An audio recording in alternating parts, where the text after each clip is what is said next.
Yo, yo, yo, yo, yo. That was that used to be the opening on my podcast. It was cringe. I actually wanted to do welcome, welcome, welcome or something like that, but then like Armchair Expert was already doing that, so I was like, whatever. But we don't have to do that here. This is I don't even know what this is. This is just me having fun. Okay, so for this vid, I wanted to run through some thoughts on like making friends. And for context, I don't even know if this is like a topic that people need hints on, but I just feel like I've had some interesting observations over time. I moved back to Chicago in January, so I had a mix of old friends. I've made a lot of new friends. Before that, I was in New York. I mean, I've had the luck or bad luck, depending on your opinion, of being in a lot of like big cities, which is obviously like there's a lot of opportunity to make friends at a big city. It can also maybe be more isolating in some ways, but I think that really comes down to what you make of it. So for this, I'm just gonna talk through, I guess, like what makes a friendship work at a very high level. Then finding friends, and then just like following up and continuing to build on those things. Yeah, and if you see me looking this way, I'm definitely not looking at notes. This is all just like off the top of my head. You should be incredibly impressed. And if you're not, then that's okay. I was just lying. These are notes. Okay, so Mel Robbins actually has a really great framework for what makes friendship work. And I wanted to share that because I think as I looked at some friendships, I was like, wow, I was noticing things were changing, and it made me a little bit uncomfortable. I definitely had a little bit of a hard time accepting the truth that friendships sort of fluctuate over time. But it taught me a really good lesson, because learning that, I realized you can't over rely on one friend or two friends, right? Like, it is important to sort of diversify your friendships, just like they say with like a romantic relationship, you can't put everything on your partner, right? So Mel Robbins' framework is basically that friendships are based on proximity, timing, and energy. So proximity is just being physically near each other. I definitely experienced some of that moving, let's say, from like my MBA program where I was in Michigan to New York, and then New York to Chicago. Just like not being next to folks definitely makes a big difference.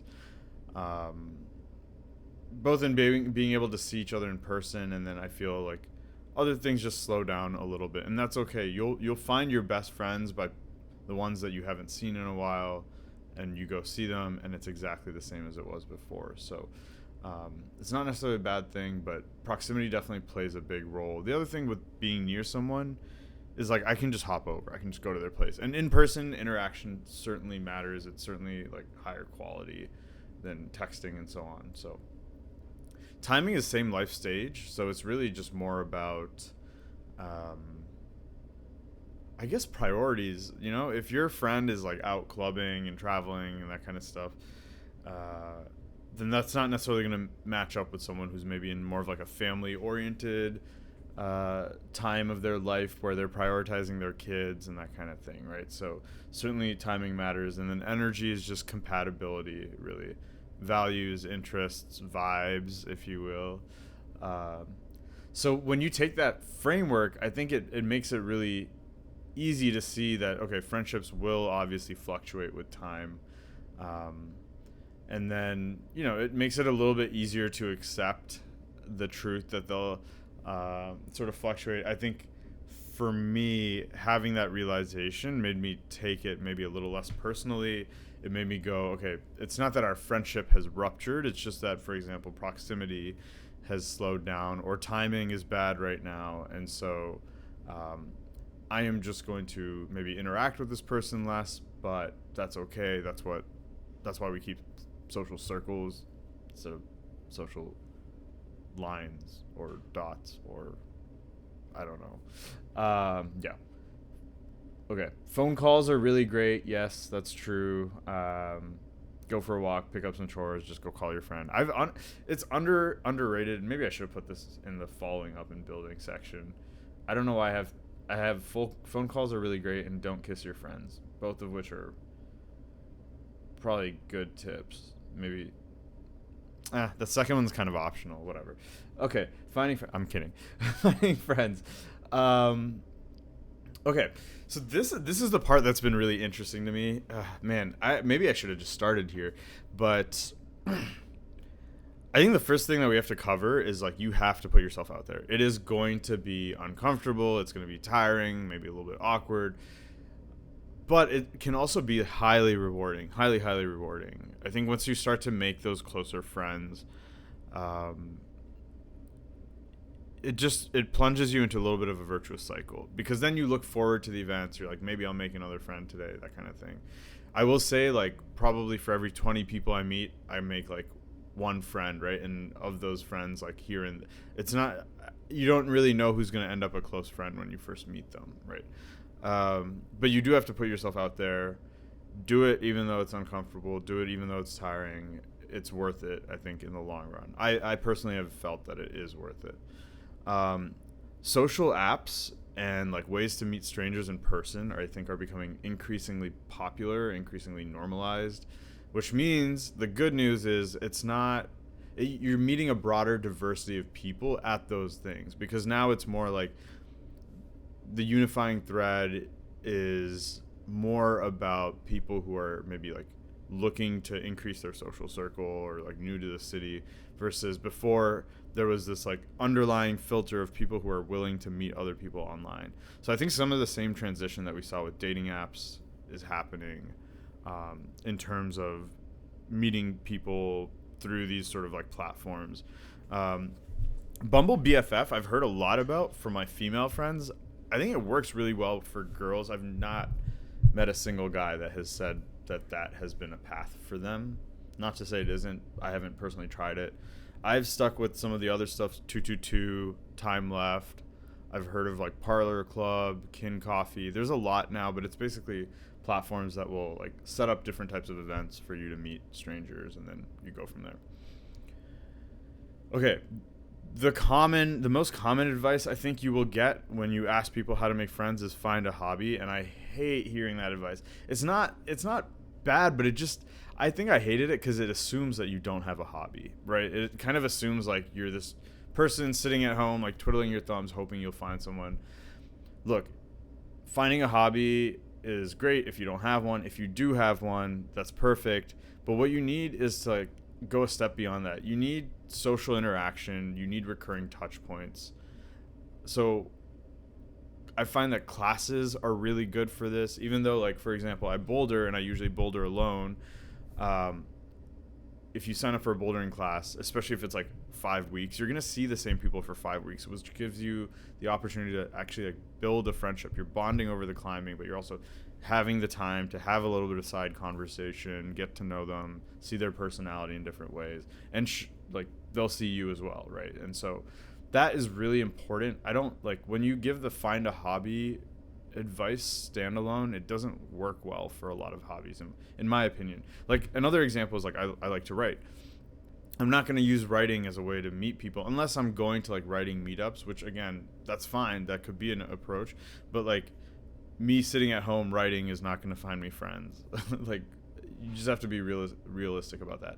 And in general, I would say like don't be too picky about how you meet someone. People are very multifaceted. So if you meet someone at a social thing, if you meet someone through a specific hobby, that doesn't have to define your friendship, right? Like you will meet someone at a dinner, like a social mixer that you'll then go climbing with because you both have that in common, or you'll go to like salsa night. That doesn't mean you have to do salsa for the rest of your life with this person. It just means like that was your way of meeting them, and then you can find what you have in common and kind of go from there.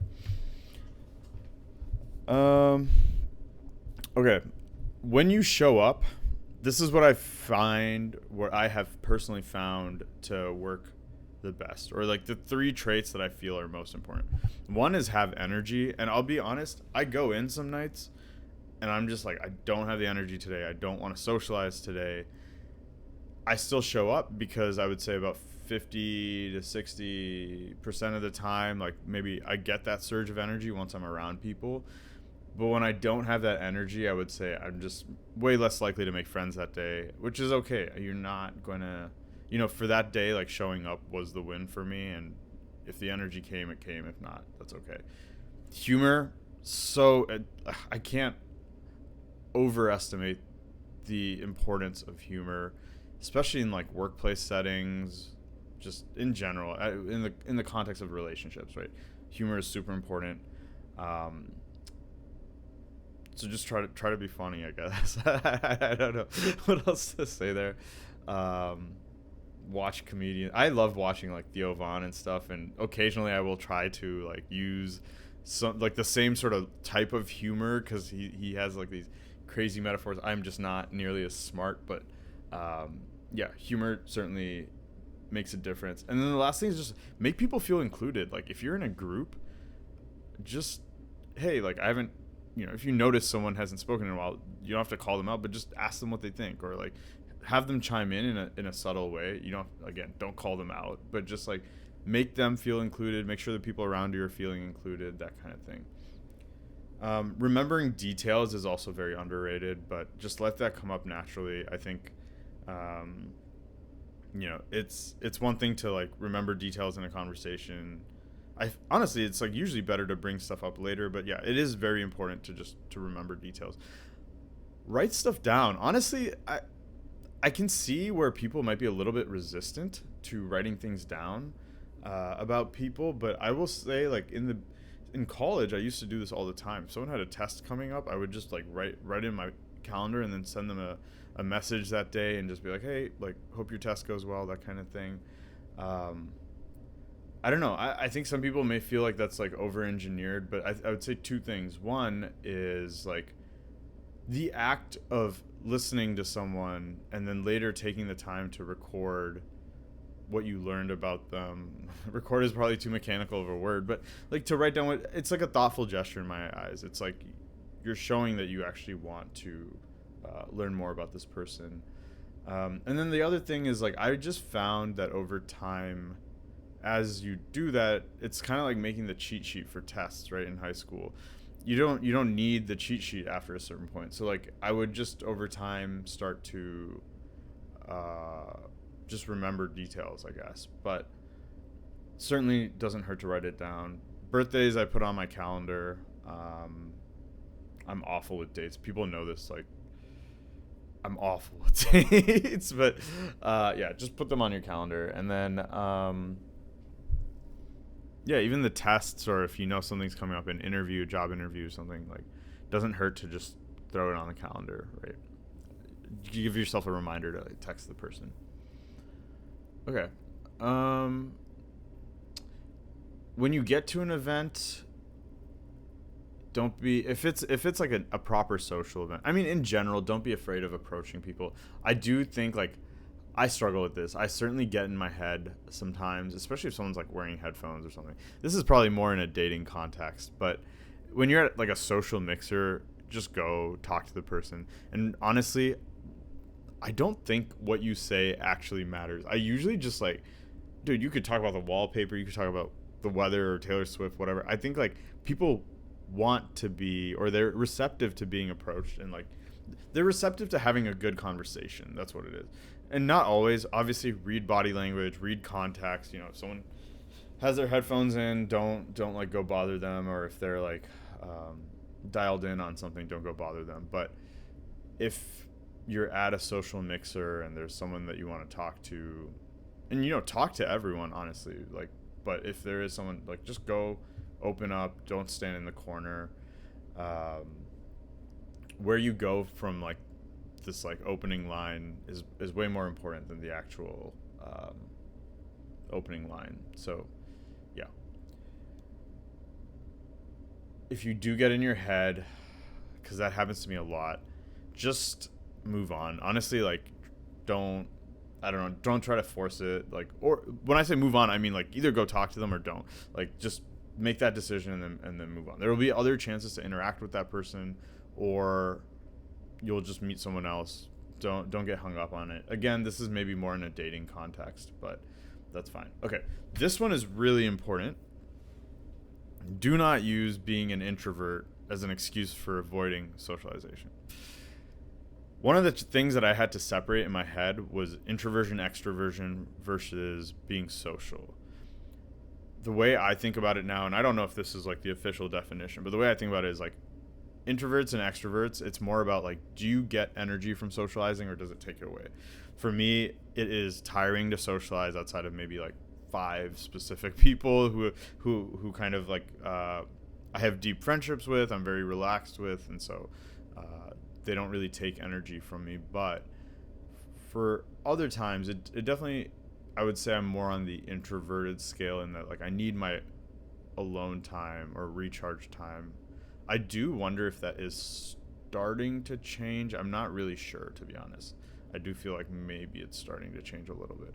But the important point here is like you need to be able to socialize if you want to find and make friends. And the good news is it is a super why do I do what happened?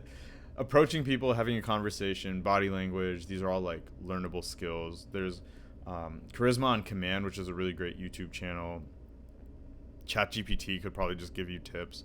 It sounds crazy, but like I literally just used to, because I couldn't even hold eye contact with people at one point in my life. It's like a mixture of like introversion, but also moving a lot and just like stuff like that. So I had to sort of train some of these skills, which sounds crazy, like, but the beauty of it is as you train them, it becomes very natural. And so I forget exactly where I was going with this, but my point here is like all of socialization is a learnable skill. Like just break it down, pick a thing to work on every week, and then get out there and actually do it. Like you can't read stuff. You can't you just have to go out, especially when it's like approaching people, because there is that awkwardness or that fear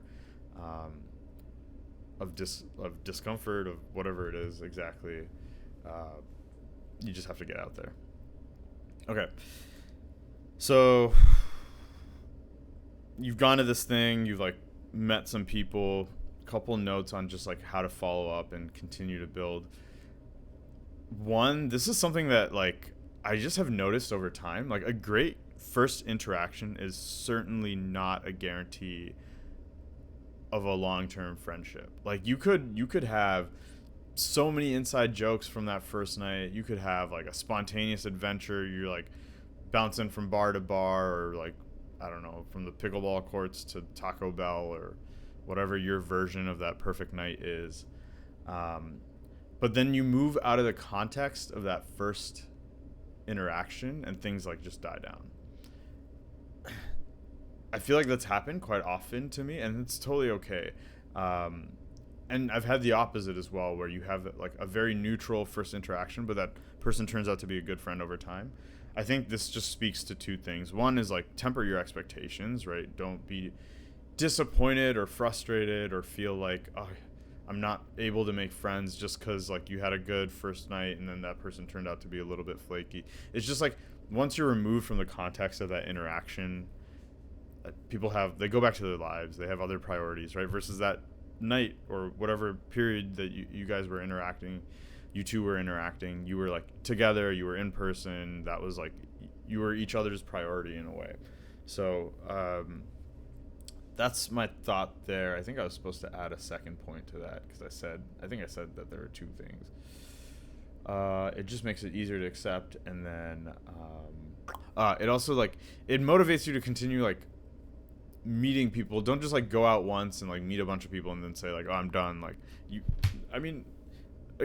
it's fine to do this over time. Again, like you should pace yourself, right? Again, everyone's introversion, extroversion is different. Everyone's like current friend circle is different. Maybe you have a lot of friends now and you're just looking to slightly expand because you would just want to meet new people. Maybe you're not even looking to expand, but it's just like you're open to meeting new people. Or maybe you just moved to a new city and you're like, no, I need friends. So yeah, whatever I just said, because I totally forgot.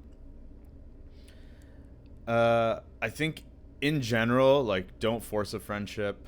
You'll know if someone's going to be a regular friend. I mean, frankly, when I started doing a lot of this like socializing, the question I would always ask myself is like, do I think I'm going to continue hanging out with this person in like a year? And it wasn't like to pass judgment. I certainly wasn't. I was open to being friends with anyone, but it's just like, I think where it helped me weed certain people out is like if I felt like someone was like not being respectful to other people, or just like not really, like conversation was very one-sided in either direction. Maybe they just don't really talk, or it's more often I would be put off by someone who's just like yapping away, which is ironic because that's what I'm doing into this mic right now. But you know what? You clicked on the video, so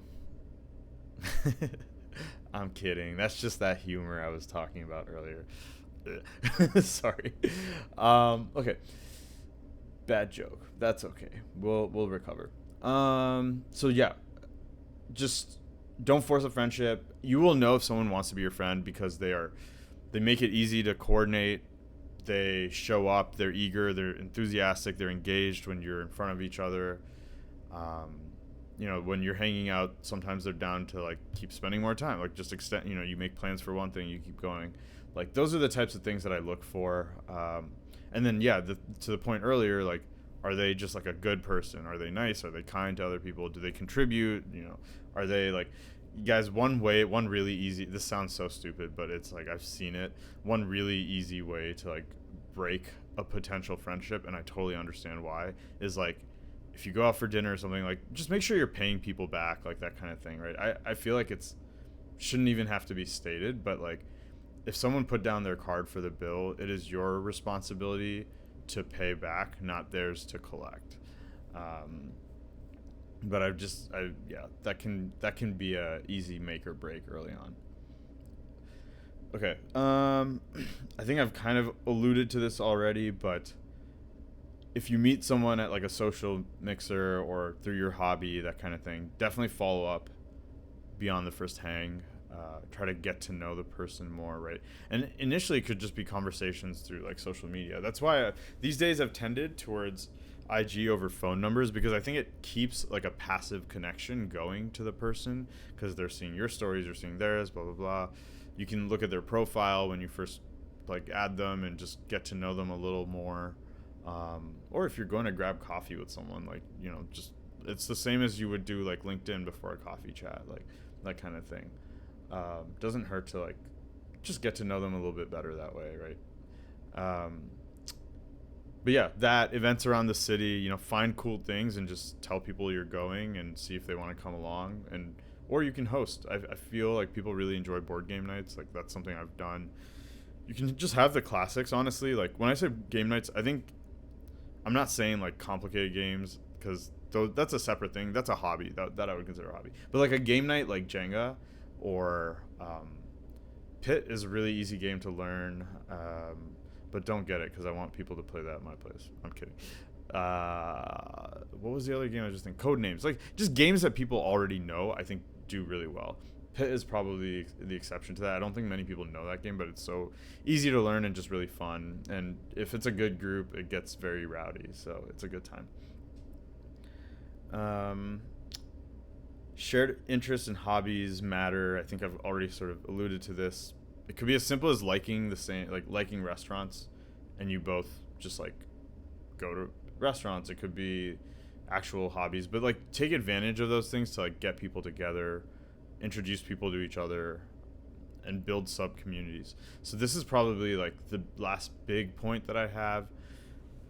I've found that especially early on, it's easier to make friends in groups.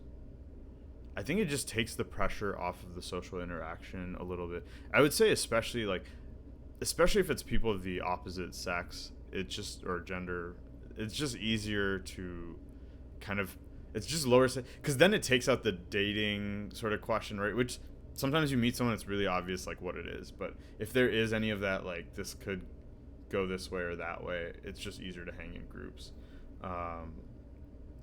If it was another guy, like sure, like one-on-one, but again, for whatever reason, I've found like you just bond better early on in groups, and then once you're bonded, one-on-one is great. Like that's when you get depth and you get to really know someone. But I do think early on, group hangs, just easier way to build communities. And then friends of friends are great. If someone wants to invite a friend to something you're hosting or like something you brought up, always say yes. It creates like a new friendship for you, and it gives you another mutual connection with the person who you invited first. So that's like more points of contact, more topics for discussion, that type of thing. I don't know if I really have anything else. I know this is already kind of long, but just to recap, like your friendships will fluctuate over time.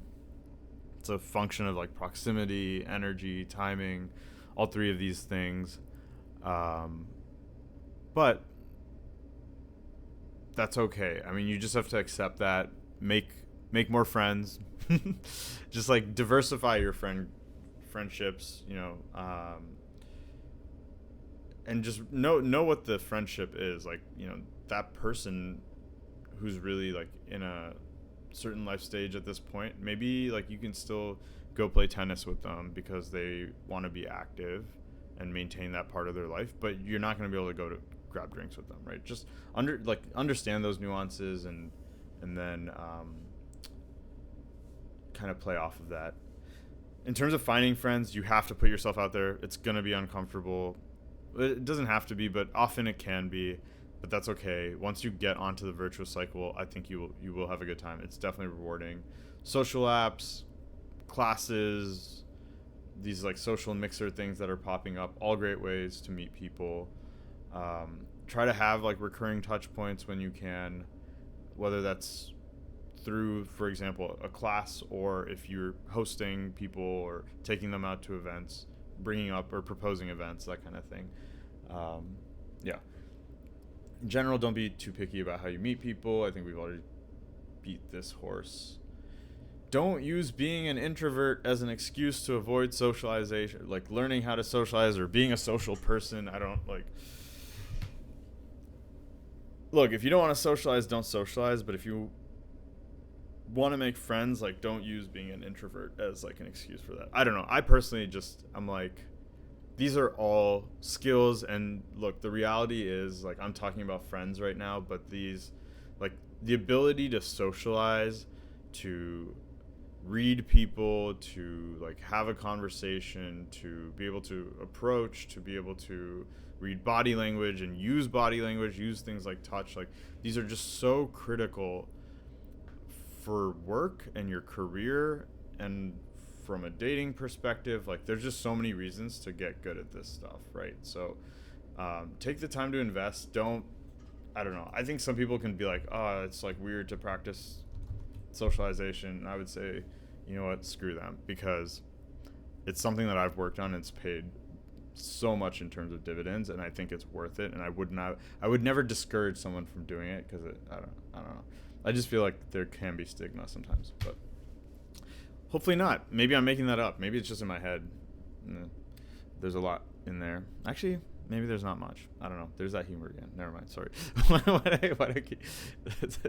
like a weird callback joke. It's like pat on the back. Okay. Building friendships. The first interaction is not a guarantee of a great friendship.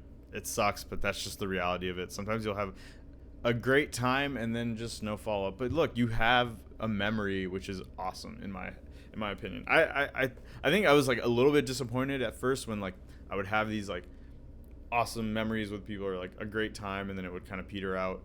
But now I'm kind of like,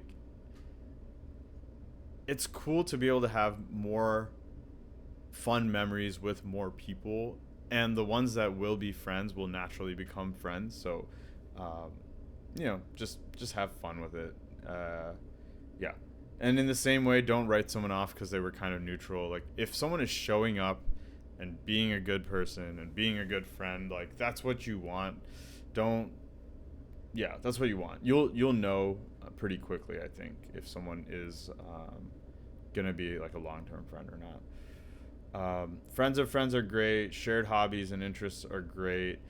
But really, like, the point that I wanted to get to with those two things is, like, early on, if you're making friends, it really works best, I think, to pull together groups of people who have those shared interests. or those shared connections, because that is like how you bond early on. It just takes the pressure off of the socialization, and then, yeah.